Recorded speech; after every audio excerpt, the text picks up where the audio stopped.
And we're back. Hello and welcome to the Hypertrophy Odyssey, Chapter 90. It is the first day of the week, aka the Vulcan Raven workout.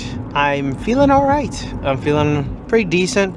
Not too bad. Just a little tired, but nothing too crazy. I actually have work today, which is interesting. I have work for all of 2 days, but it's a job nonetheless. But anyways, maybe I'll talk about that some other day. But for now, feeling fine. Every upper body's feeling great. Besides that, looking forward to this workout. And to go on to the main subject matter that we are going to discuss here, it is gluttony. Yes, I was trying to see how long I could wait between certain subject matters, because like the last episode was about meat fatness and all that other jazz, but I decided that was a good primer to discuss the next thing, which is gluttony, just in general, one of the 7 deadly sins. And now, of course, this will go in line with my other deadly sin one, which was sloth, that I've done already. So this one we're looking into gluttony, because gluttony is something that I feel like a lot of people participate in, and it's very easy to see, especially because of today's society / the abundance of food and food sources. Plus, they make food taste really fucking good. So that is something to contend with. But gluttony, another reason why I brought this up today is because one, well, I already told the primer, but two, another reason why is because that Jubilee video is making the rounds of like is obesity a choice, that entire video, and even to the point where NH made a reaction video to it. So I thought I'd take this time to talk about the general aspect of gluttony, because I feel like I want to just discuss it and go down that rabbit hole a little bit more as to what makes it a sin, and as to why at a certain point it becomes a sin. The extremes, in which case that it gets to the point where it affects not only yourself but the world around you, you know, where you're a drain on society for a lot of different reasons other than just eating, but more so like medical wise, and just literally you're just dragging people down around you. But we'll talk about that a little bit later. But what's gluttony? Gluttony, generally speaking, is the overconsumption of food. Obviously, this has changed over the centuries, basically, as to probably when it was first thought of, gluttony was just eating a lot, but that was because food was much more of a scarcity than it is today. It is still in some parts of the world, but in comparison to what it once was, we have curbed a lot of the idea of going hungry and or food scarcity that happens a lot of places. Now, obviously not everywhere, obviously, but I mean, a vast majority of people can go to a grocery store and or a place where they can find food immediately. It's not too hard, especially in any first world country, second world country, some third world countries. You know, it's just as easy as go here and boom, grocery store, which is interesting. Hold on one second, pause. So anyways, like I was saying, I got a phone call. I think that it has changed slightly because of the fact that now we have a little bit more access to food, so then the idea of wasting and or overindulgence on food is a little different than it once was. But it seems as though that the problem has gotten worse in a way, in the sense that now that we have the ability to not worry about when or where we're getting the next meal, it is now a matter of we are eating way too fucking much, and it's getting to the point where it isn't like 45 to 50 pounds overweight, but like more so along the lines of like 400 to 450 pounds overweight. Yeah, there's a big difference between somebody that's, you know, bigger guy, bigger girl, you know, a little bit chubbier, a little cushion for the push, and there's nothing wrong with that. There are levels to it, obviously, but I think that most people can look at these people and be like, all right, I mean, they look relatively normal. It is what it is. In that video, is obesity a choice video, if you look at all the quote fat people in there, they are relatively big people, but they're all relatively normal looking. You know what I mean? They're going through day-to-day life, they're going to the gym, they're doing things, they're being productive members of society. Yeah, they got a little bit extra jiggle. That's neither here nor there. That's up to them. They have their own preferences, and also as well, you know, they're living life in society. They're trying, and also they're going to the gym, so they're trying to do something of trying to be like healthy as well. It's usually to the extremes, in which case I think most people can agree that it gets to the point where it is not good. We're talking about people who are taking up 2 airplane seats, maybe even 3. People that are obviously like overweight by like 100+ pounds and stuff. stuff that are self-indulging in the entire idea that it is acceptable to be this way. And realistically, it's not. And if you look at it from the fitness industry's perspective, if you're going to that extreme as well, you got the big ass dudes that are roided out, that are taking a shitload of drugs, also equally as bad as the super fat people as well. It's both ends of the spectrum are kind of similar in that sense. It's funny how that works out, that horseshoe theory, but it's a whole other episode for a different day. The entire part of gluttony is interesting that it's become more of an issue food-wise. Like there's just so much now that people want to keep eating it. And of course, there is some blame and some factor to companies wanting to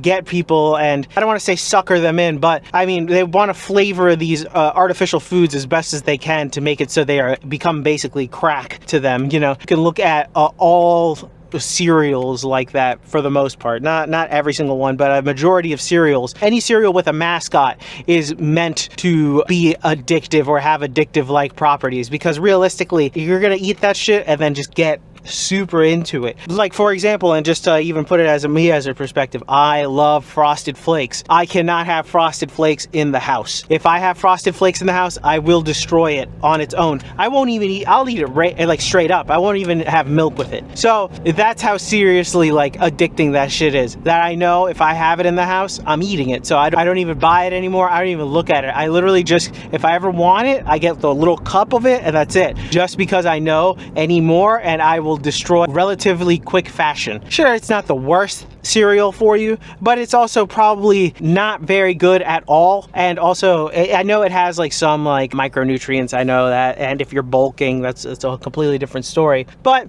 to go back, it's more talking about generally people who indulge in the sin of gluttony usually are people with impulse control issues and things like that, where they will just keep eating compulsively or consistently, or if their appetite is that huge, there are people that just have a huge appetite that just can never be satiated. That entire factor to it becomes a monumental part in gluttony. I can't pass judgment too hard on these people because I was once one of them, you know. I was once a person who would not stop eating. My appetite is very large. I could eat a lot. In fact, I ate a lot yesterday, which is part of the reason why I even did this video, because yesterday I ate a lot and I felt like shit afterwards.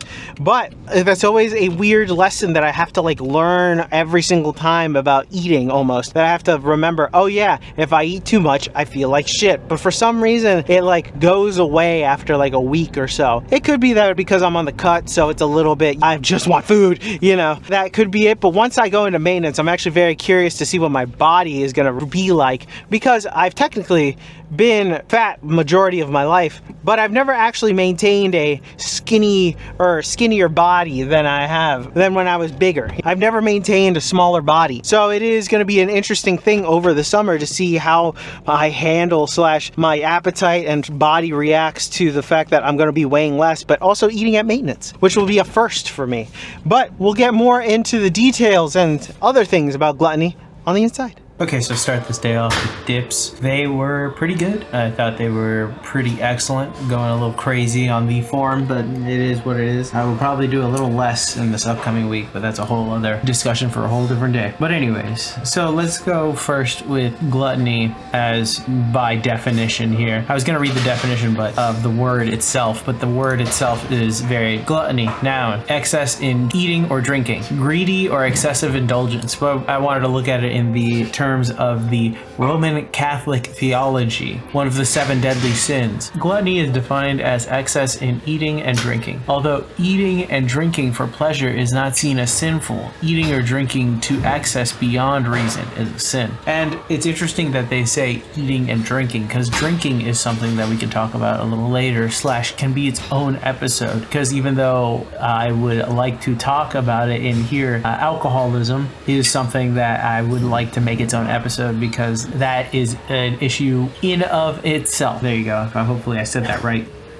Back to gluttony at large. I think gluttony is one of those things nowadays that is relatively easy to do. I've talked about it earlier in the video, but also as well is that there is a slight push from different social medias, even thinking further back than social medias, but advertisements and things like that in general that push people to go eat. I mean, there's an entire way that food looks in advertisements advertisements to try to entice people to be hungrier than they actually are. And then to also go off on that too with the social media marketing that a lot of ads will do, but also people will make videos about new foods that come out all the time. And there's nothing necessarily wrong with these videos. I'm not going to put the blame on these types of people because the reviews are a thing. I'm not going to say, fuck the reviewers, but it is interesting that it almost helps provide another level of content. And for some people, yeah, sure, I can go try out the new nacho fries and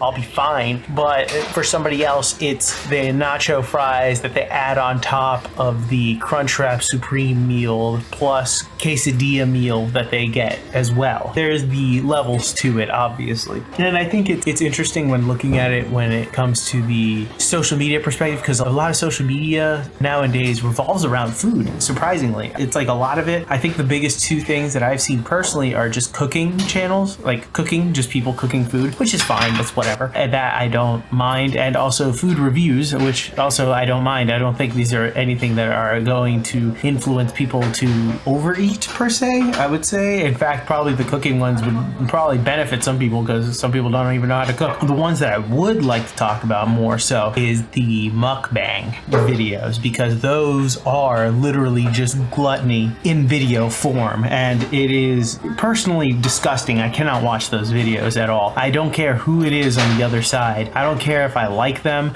I don't care what they're eating. I cannot watch them. I cannot watch these people overindulge on any type of food whatsoever. Personally, I find it a little weird to watch anybody eat anything that isn't just something to try, or if there is something behind it, like it's the world's most sour drink or some shit like that, then yeah, that's a little interesting. But besides that, if it's not any of those and it's just the person eating, I find that quite ridiculous. I personally don't get that entire idea of, maybe one day I'll do an entire video about mukbangs because it is quite a fascinating rabbit hole to go down. But just generally speaking of gluttony, I think that's a perfect example of how popular just even seeing someone going down the sin of gluttony can be. Just watching someone just literally ruin their lives. There is Nikocado Avocado, somebody that you know, who unfortunately he became a fucking meme. So it is personally something where the gluttony has gone a little too far with certain aspects of society. It's too much, specifically when it comes to the body positivity side. I think there's levels to it. I talked about it briefly earlier, but there are levels to it where you get to the end range of stuff when you're way too overweight, when you're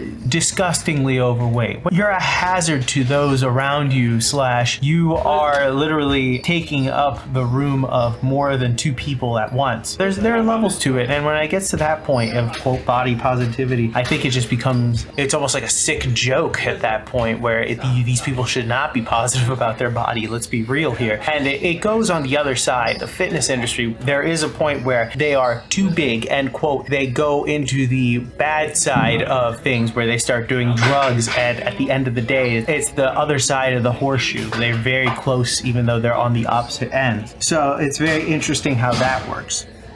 From Dante's Inferno, particularly the first one, gluttony is seen as the third circle of hell, which is interesting. I always found that interesting. It seems to read this quick synopsis here. Dante awakens from having fainted in the second circle of hell and sees that the third circle is bested by a torrent of icy hail and rain, petrifying the ground. A three-headed dog, Cerberus, approaches and is silenced by Virgil, who feeds it several handfuls of thick mud that makes up the ground. Cerberus serves as a tormentor in the circle, tearing apart the damned and constantly bellowing in hunger, which is interesting. I think that's a very interesting thing, that those who are seen in this circle of hell as overindulgers in food and or drink find themselves lying in the muck face down as they are being tormented by Cerberus, who is forever hungry. It's very interesting to see that. Something about these Dante's Inferno things, or just like the interpretations of sins as a punishment in hell or in purgatory, it's very fascinating. Something like this could be seen, and I kind of understand this. It's almost like forever appetite that you have that can never be satisfied, and now they're the ones that are the food, and they are now at the helm of something that will never be satisfied. So it's very interesting to see this counterpoint, really.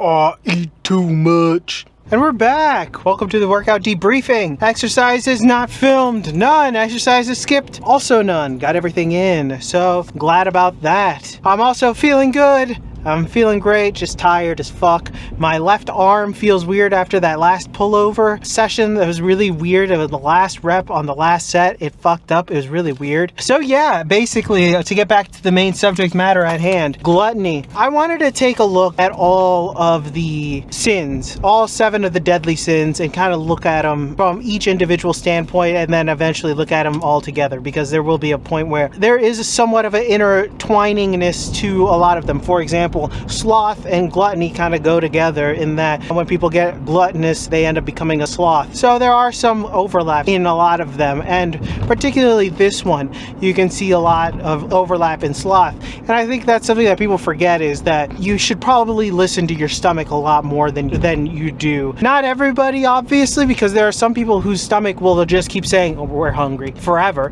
and that does happen. But a lot of people end up ignoring their stomach that's saying, please stop, and they tend to ignore it, and it's saddening. But the other part of it is that basically the reason why I even wanted to go through these is just to see there are a lot of elements in today's society in which case you see a lot of these things popping up. So sloth, for example, you see a lot of people being lazy, sedentary, not really doing much in their life. Gluttony, the obesity epidemic is running rampant throughout the US. It is very easy to be fat. It's not hard at all. As previous episode has said, I got fat very easily by doing a bunch of shit. Like, common sense would say that yeah, that's how you gain fat, but also I was just not aware. I wasn't in the know-how. Things are simplified, but because for the pursuit of the dollar, things get overcomplicated, re-complicated in order to be simplified again. So that's something that bugs me about society nowadays, but society is just a reflection of what we do as well as what others do. So we have to take part in it in order to change it, right?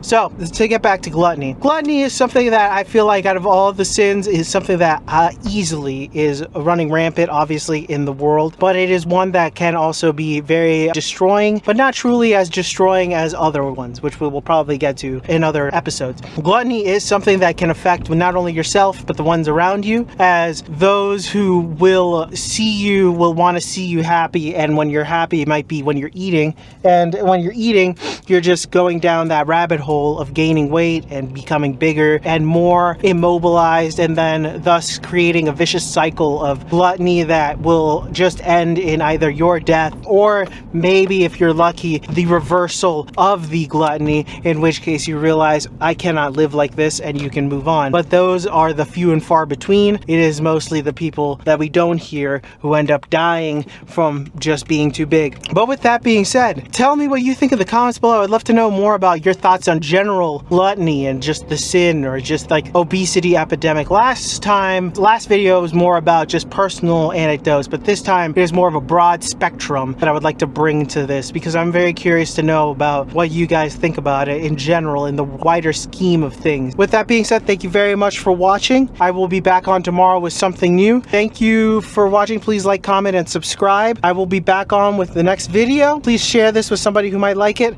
I will see you in the next one. Peace.